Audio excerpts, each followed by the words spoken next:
Merci donc à Alcine Barry qui était du côté de l'UFDG, l'Union des forces démocratiques de Guinée. Poursuivons donc cette balade politique. Cette fois-ci, nous allons retrouver le parti de Lansana Kouyaté, de M. Lansana Kouyaté, bien sûr, le PEDN, où nous allons retrouver Antoinette Dédéo Nouvogui. Qu'est-ce qui va se dire ou encore qu'est-ce qui va se faire au sein de ce parti politique? Nous allons donc commenter l'actualité politique ensemble avec ce parti politique. Retrouvons donc Antoinette Dédéo Nouvogui. Antoinette, bonjour.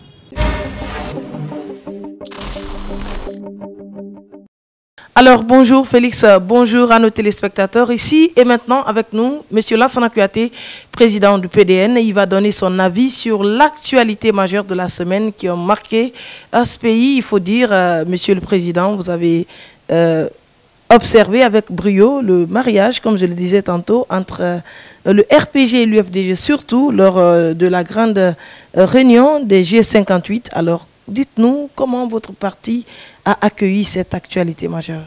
On l'a accueilli avec joie. Toute recomposition est bienvenue, mais quand les gens disent que les partis varient en fonction de la convergence de leurs désirs, je crois que c'est rendre un peu dérisoire ce que doit être un parti. Il y a des opinions, il y a des avis, donc qui se retrouvent, c'est tant mieux. Probablement, il y a un dénominateur commun aujourd'hui qui fait qu'ils se retrouvent. Je n'ai pas besoin d'aller dans ce détail parce que c'est rentrer dans des discussions, débats inutiles. Mais quand ils l'ont fait, nous, comme mon porte-parole d'ailleurs l'avait déjà dit, nous trouvons cela normal, tout au moins. Ce qui était anormal avant ça, c'est que nous avons appartenu au collectif de l'opposition qui était composé essentiellement de l'UFDG, de l'UFR, du PDN et d'autres partis. Alors, à l'époque, on était traité de tous les noms d'oiseaux par un de ceux qui se retrouvent aujourd'hui. Et je trouve qu'ils sont en contradiction avec eux-mêmes, parce que leur logique, ils ne l'ont pas appliquée à eux-mêmes. Sinon, au total, moi je leur dis bravo. Ce n'est pas peut-être un mariage, le mot est trop fort. Ce n'est même pas seulement des fiançailles, peut-être même... C'est du concubinage? Enfin, c'est vous qui dites ce mot, mais moi je ne l'ai pas dit. En tout cas, vous savez très bien que ce sont des trucs de circonstances. Il se trouve aujourd'hui qu'une bonne partie du RPG est, n'est-ce pas, fait face à la justice, c'est le moins qu'on puisse dire. Et vous savez que l'UFDG aussi, la maison du président de l'UFDG, enfin, maison entre griffes, ça a été démoli et lui-même est à l'extérieur. Pour quelle raison? On peut cogiter là-dessus. Oui, il est là-bas on peut trouver toutes les explications nécessaires, mais toujours est-il que aujourd'hui les deux se sentent comme sous un couperet. Et qu'ils viennent ensemble à cause de cela, c'est humain. Quand on a peur, deux groupes qui ont peur s'unissent.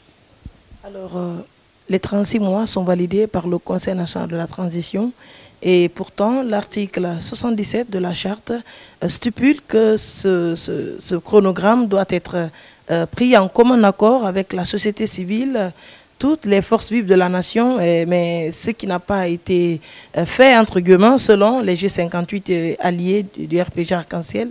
Selon vous, est-ce qu'il y a nécessité de tergiverser sur cette situation aujourd'hui? Je ne crois pas parce que d'abord, ceux qui n'ont pas participé à ces rencontres, parce qu'il y a eu une multitude de rencontres que le ministère de l'administration du territoire et de la décentralisation avait effectuées, et où les groupes de partis, il y en a eu plusieurs qui ont été créés dans ce pays, sont venus les uns après les autres. Et chaque groupe a fait ses propositions, mais la médiane que le président a trouvée, comme je l'ai dit tout de suite, quand on était à l'extérieur, c'est une médiane de tout ce qui a été fait comme proposition. Si eux, les minimalistes, comme je peux les appeler, permettez-moi ce mot, étaient venus et avaient ajouté au maximum leur minimum, on serait en deçà des 39 mois déclarés par le président de la République. Donc le CNT lui-même, en l'examinant, on serait en deçà, n'est-ce pas, des 36 mois. Parmi les anciens dignitaires qui sont aujourd'hui à la maison centrale, j'avoue peut-être que vous avez des amis parmi eux. Est-ce que vous avez fait l'effort de leur rendre visite depuis qu'ils sont là-bas? En prison? En prison? Oui. Qu'ils en finissent avec la justice. Rendre visite en tant qu'ami, collaborateur, proche? Non, non, ça n'a pas... Vous ne rendez pas visite en voleur? Non, moi je ne les traite pas de voleurs, c'est vous qui les traitez de voleurs.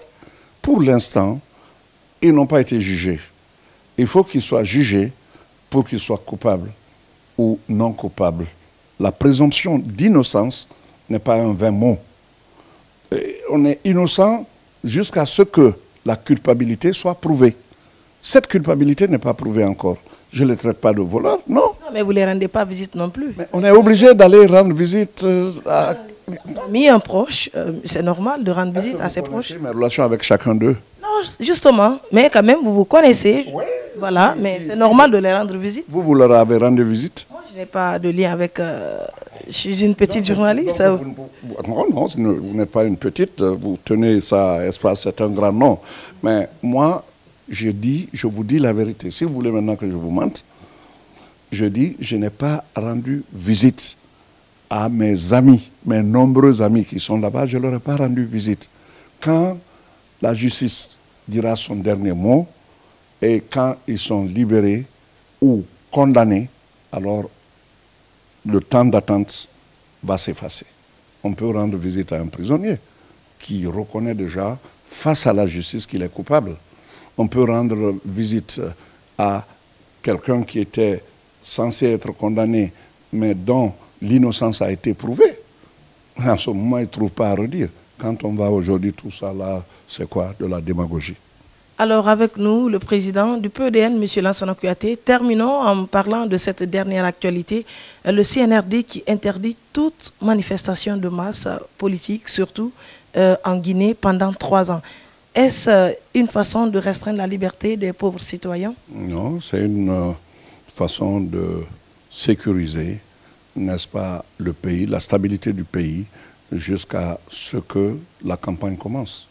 Ce que j'ai lu comme vous le communiqué, je ne crois pas que cette restriction soit ad aeternam.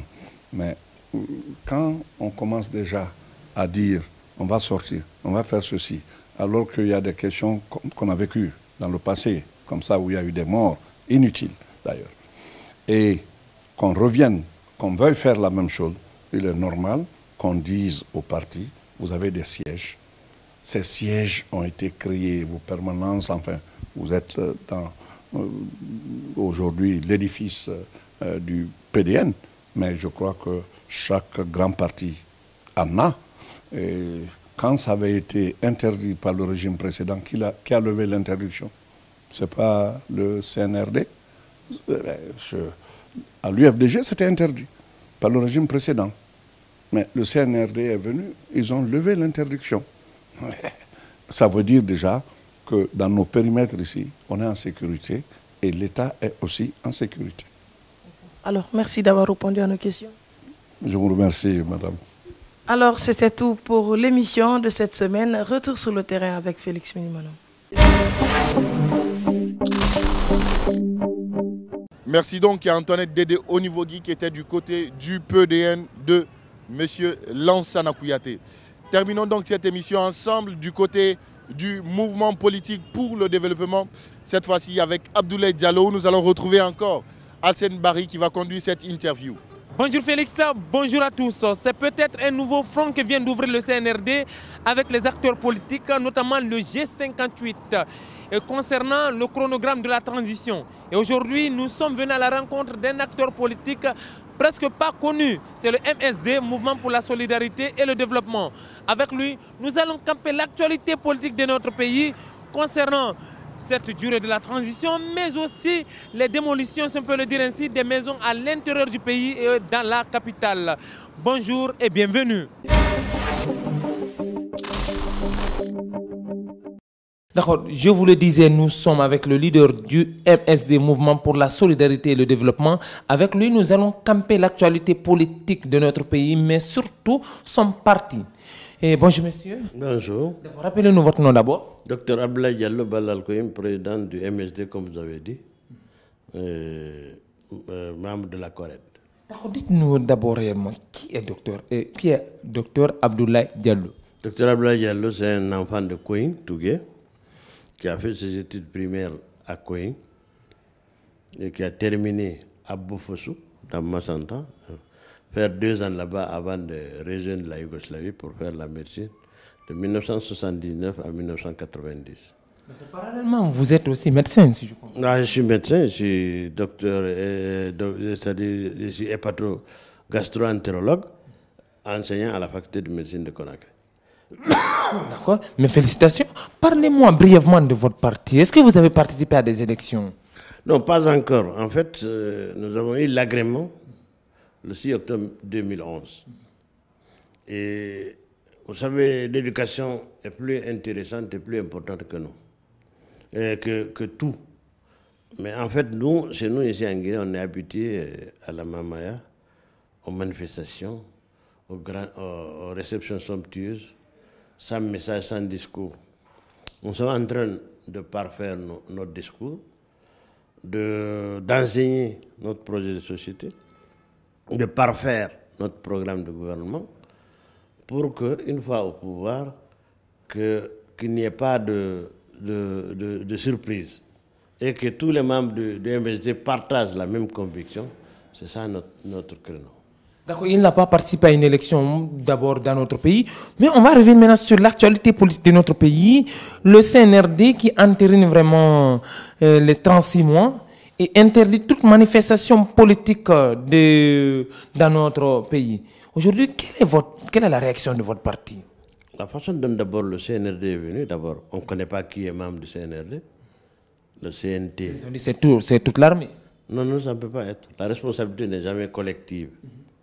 Nulle part au monde, ailleurs au monde, on a fait un coup, ou bien il y a eu révolution sans dirigeant. Mais chez nous ici, c'est ça la confusion, c'est qu'ils sont venus, ce n'est pas un coup d'État, c'est une conspiration contre le peuple de Guinée. Donc ils sont venus continuer le programme de Sekba Konaté, de Alpha Condé. C'est ça, et maintenant ils nous imposent leur vue à eux, sans aucune concertation, sans aucune entente. Ça ne peut pas marcher comme ça. C'est pas, ils viennent mettre la dictature sur nous. Ils cassent les maisons des gens. Ils sont partis jusqu'à Télémélé.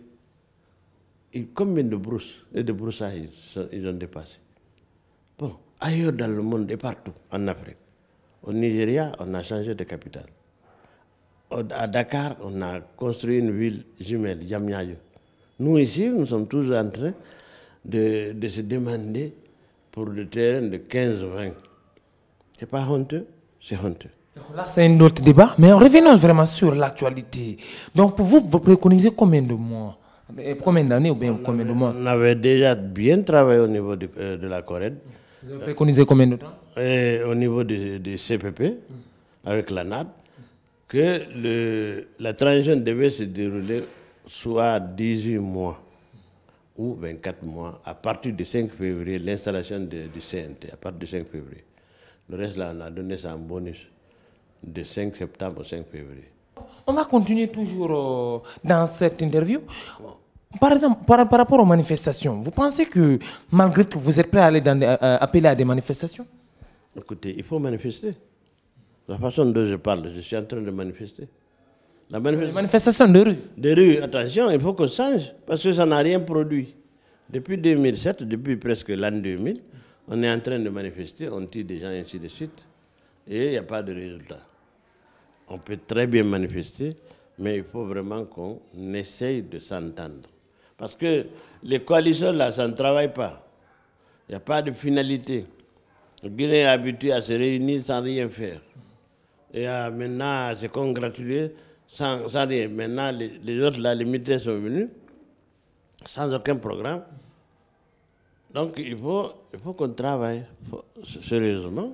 Une poignée de personnes va se retrouver pour trouver vraiment comment manifester cette fois-ci, pour qu'on réussisse. Concrètement, qu'est-ce que vous appelez manifestation? Parce qu'on parle de manifestation de rue. Vous pensez que ce n'est pas la solution? Vous comprenez donc très bien l'idée du CNRD de ne pas d'interdire les manifestations de rue? Non, non, écoutez, manifestation, on peut écrire et manifester par l'écrit, par les gens, sous d'autres formes. Et la manifestation de rue aussi, ça fait partie de l'arme. Si. Vous pensez que c'est normal et que vous pensez que vous n'allez pas, donc vous n'allez pas vous soumettre à cette décision du CNRD? Mais non, CNRD, ça ne dit rien, parce que CNRD, on ne connaît pas qui est là-dedans. Ça, c'est un. Deuxièmement, ce n'est pas nous qui les avons mis là-bas. Ils sont venus par la force. Donc, ils doivent partir certainement par la force. Et ça ne concerne pas le peuple de Guinée. Tout ce qu'il dit ne concerne pas le peuple. Maintenant, on va évoluer dans l'interview. C'est cette rencontre qui a vraiment suscité beaucoup d'encre et parfois même de colère entre le RPG du moins qui rejoint le G58 ou aussi de l'UFDG. Aujourd'hui, vous, en tant que leader politique, comment vous avez compris cela? Les ennemis d'hier devenus les amis d'aujourd'hui? Vous savez, j'ai toujours reproché aux partis politiques qu'on dit grands partis leur manque d'idéologie, leur manque de conviction, leur fanatisme, leur violence au niveau du RPG, le fatalisme et la violence au niveau de l'UFDG. Et j'ai toujours dit qu'Alpha et Cellou, ils se comprennent entre eux. Ils sont en train de tromper le reste des Guinéens. Ça, j'ai toujours dit ça et depuis toujours. Et c'est une preuve. C'est-à-dire, nous n'avons pas intérêt à ce que tous les partis soient dans un assemblage comme ça. Le G58, c'est une déclaration. Mais chaque parti a son idéologie. Donc, je vois mal comment le RPG, qui a suscité toutes les pertes que l'UFDG a subies depuis l'an 2000 jusqu'à maintenant, et que finalement, on dit tout ça, on a oublié, bon, on va se mettre d'accord, on va lutter ensemble. Lutter contre quoi et contre qui? Contre le CNRD. Non, non. Le CNRD et le RPG, c'est la même chose. Il n'y a aucune différence. Donc, c'est la même idéologie, c'est la même vision, c'est les mêmes pratiques. Donc, vous ne comprenez pas le combat. Cette rencontre, vous n'avez pas... Même G58, vous faites partie du G58. Absolument. Comment ça s'est passé, votre rencontre avec eux? Vous aussi, vous déplorez. Malheureusement, je n'ai pas pu assister. Il y avait une interview dans une radio. Donc, j'étais là jusqu'à midi, de 9h à midi. Donc, je ne pouvais pas aller. Donc, mais je ne savais même pas que le RPG devait venir là-bas. C'était une première. Quand on a donné le communiqué, j'ai dit, ah, non, ça ne marche pas. Donc, vous n'allez pas participer à cette rencontre si vous étiez président? C'est-à-dire, c'est une rencontre qui ne produira rien. Donc, si je comprends bien, vous n'allez pas manger de la même table que le RPG Arc-en-Ciel? Je n'ai pas intérêt. Même si vous défendez les mêmes causes? Non, nous ne défendons pas la même cause. Ah, ils défendent quoi? C'est parce que le RPG a mal travaillé qu'il y a eu coup d'État. C'est le RPG qui est la cause de l'arrivée de ces gens-là. Donc, je ne peux pas me détourner contre... moi, je suis médecin. Je ne peux pas prendre la cause de la maladie et en faire un médicament. Comment c'est possible? On dit que c'est la bactérie qui a causé la tuberculose. Pour soigner la même, il faut prendre la même bactérie et soigner la tuberculose. Il y a les vaccins quand même. Non, le vaccin, c'est autre chose parce que c'est atténuer, détruire la capacité de maladie de l'agent causal et inoculer ça sur le patient. Mais ici, le RPG n'a rien perdu de son lustre. C'est toujours les mêmes personnes qui insultaient ça et là partout et qui reviennent nous dire, bon, maintenant, ça marche, nous allons être ensemble. Je refuse ça. L'autre question qu'il faut, parce que je sais que vous tient à cœur, c'est surtout la récupération des domaines de l'État à l'intérieur du pays, qu'on a créé à l'intérieur du pays. Aujourd'hui, au niveau du MSD, quelle est votre lecture de la situation? Nous avons déjà fait une déclaration où nous avons demandé de CNRD, le gouvernement, de stopper cette activité. D'abord, la récupération des domaines de l'État, le recensement général de la population. Tout ce qu'ils font n'est pas un travail d'une transition. Récupérer les domaines de l'État, d'abord, ça doit être quelqu'un d'élu avec un programme.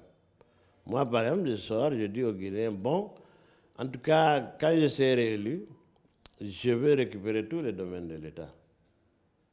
Et les gens connaissent cela. Ils votent pour moi. Ça veut dire qu'ils ont validé mon programme. Et maintenant, une fois au pouvoir, maintenant j'essaie de récupérer ce domaine. Mais avec tact, avec ton, avec paisible, avec la loi. Donc, ce n'est pas la brutalité. Mais on voit aussi, c'est une seule région qui s'attaque. C'est un tel type, même à Sigiri et ailleurs, c'est les gens du Fouta qu'on vit. Mais à Zérekore, il y a eu des démolitions. Non, je sais, mais c'est tout ça, c'est la fanfaronnade. Prenons par exemple. À Zérekore, où il y a eu plus de démolitions. Non, mais on démolit ceux qui sont capables de construire. On sait. C'est-à-dire, ici, ce n'est pas à viser. Mais à Fouta, où on a détruit? Bon, Mamou et tout. Non, Mamou, il y a eu des croix sur les maisons, mais ça n'a pas été détruit d'abord. D'accord, oui, ok, mais en tout cas, on ne peut pas commencer par la destruction. Oui, mais soyons réalistes. À Mamou, on a vu ce qui s'est passé. Il y a eu d'abord des croix, mais il n'y a pas eu Mais ce n'est pas le travail d'une transition. Voilà, nous étions avec le président du MSD. Nous allons retrouver Félix pour la suite de l'émission. Merci donc Alcène Barry. Ça n'est fini au compte de ce numéro. Merci de votre fidélité à Week-end Politique, une émission qui vous parvient chaque lundi quand il est 20h50. On le rappelle bien sûr. Merci à Aliouba, à Alcène Kamara qui était donc au cadrage. Mamoudou Kondé qui réalise cette émission. Prenez soin de vous. Prenons donc soin de la Guinée. Le meilleur reste à venir en compagnie d'Espace TV, l'aigle des médias en Guinée.